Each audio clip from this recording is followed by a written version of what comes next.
In today's video, we'll do all my usual geeky stuff. We'll do neck profile, we will do weight, we'll do the feel of the neck, all that stuff. You'll be able to see the contour of the neck, exactly what the profile is, all of those good things. And I will obviously round off with a sound demo and my overall thoughts. So today we're having a look at the Squier SA 105. This is a rather nice acoustic guitar, which you can still buy. I believe it's still available in some outlets. It's mostly sort of eBay and stuff like that, but it is a really nice guitar. I was quite surprised. I've got my coffee and we'll just talk about this. You grab your coffee or whatever you want to drink and we'll have a look at this thing. So it's basically a dreadnought style guitar. It's got this kind of like laminate style, you know, kind of cover to it. It's got your normal scratch plate. It's got your little pegs here. I've recently restrung this because it's an older guitar anyway. It's got this kind of black fingerboard, and apparently this neck is actually made of rosewood, believe it or not. It looks like they must have darkened it or done something to it, but it is a rosewood fretboard. So there you go, which is quite a nice little thing, because I know that there's been times here and there when rosewood has been less available. This is presumably some kind of a plastic nut, but it is a rather actually very good sounding guitar. I was very surprised, very surprised indeed, just how decent this is. I'll flip it over as well and get my coffee out of the way. And mind not to destroy my Xbox yet. A bit of Forza Horizon, just taking a break from that, getting some rewards. And yeah, if I flip it over, it's just a plain black, you know, plain black finish to the back there.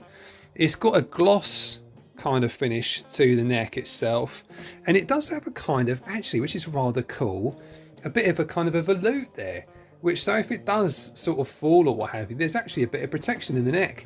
Something I'm not particularly partial on, as you know if you're a viewer of this channel, are these kind of trapezoid tuners. I'm not a big fan of those, because you know, if you do want to swap these out, it's a bit more complicated, shall we say, because there's less tuners of this style out there, so it just makes it harder to find something which is decent as a replacement. They do exist, but you might have to get something which, you know, just kind of, you know, you might have to drill some holes or get something which has got a plate at the back in order to make this work for you, which can be a bit more complicated, a bit more messy, to say, but it's not a huge deal. It's you know, it's quite a good guitar. The tuning stability is all right.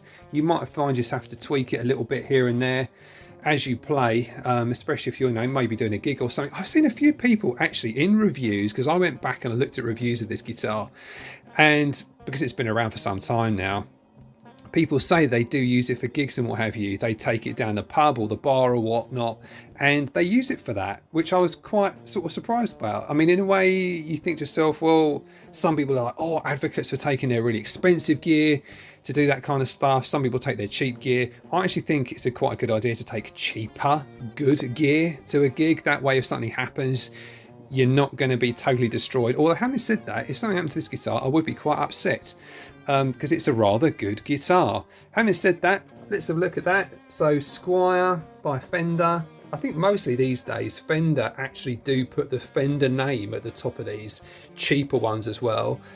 There's no sort of, you know, extra markings on it. It's just a simple sort of curved top here, which is what you would expect.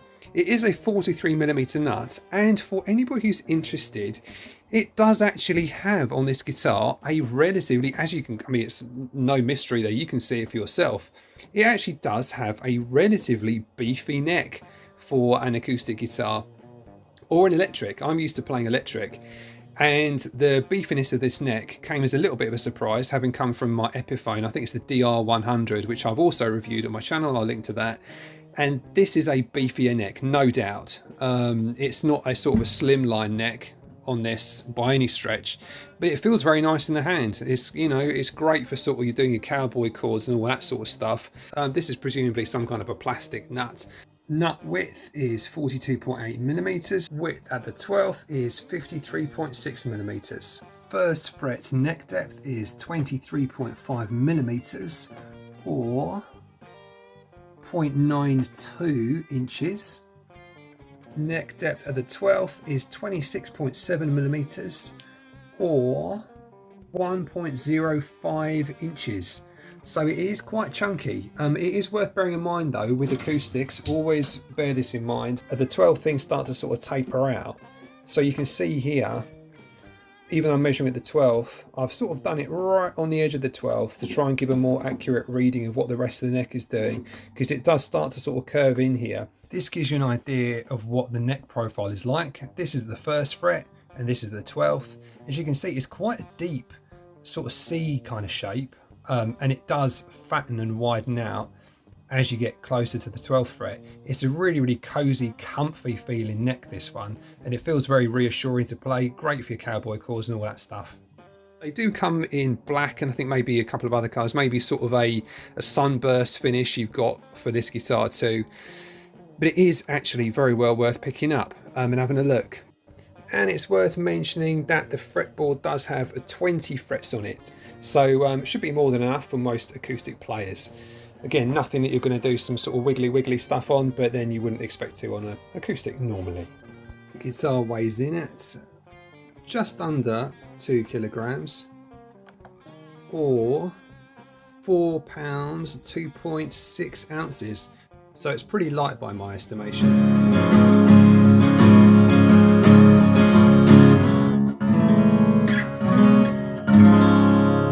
So it sounds quite nice and fat. I've got this detuned a little bit just because I fancy doing something a little bit more detuned on this today, because it just feels inspiring like that. I like it. It sounds great. So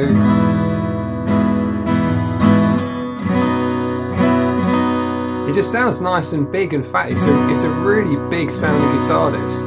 It's quite surprising.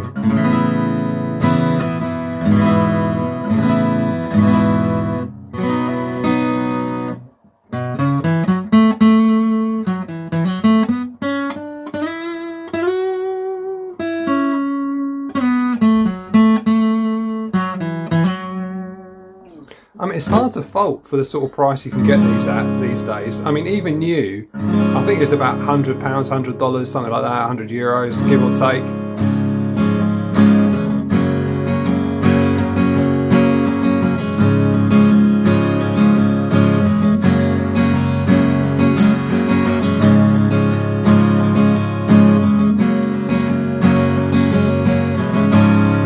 It just sounds really big and kind of gnarly and fat and juicy.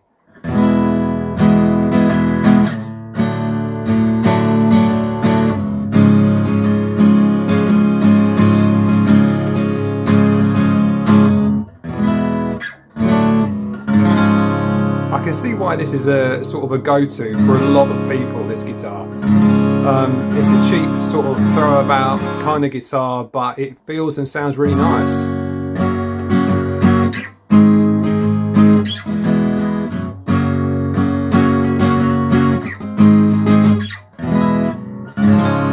So I think what might divide some people is possibly the glossy feel of the neck.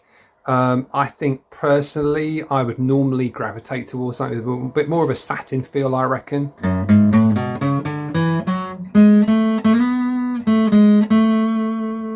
But it, you know, it does the job. It feels very comfy. I like the I'm not particularly put off by the gloss feeling of this neck. I actually think it feels very, very good in the hand, and I like the fact that it is actually a little bit chunkier to play on. I've got absolutely no issues with that. I mean, I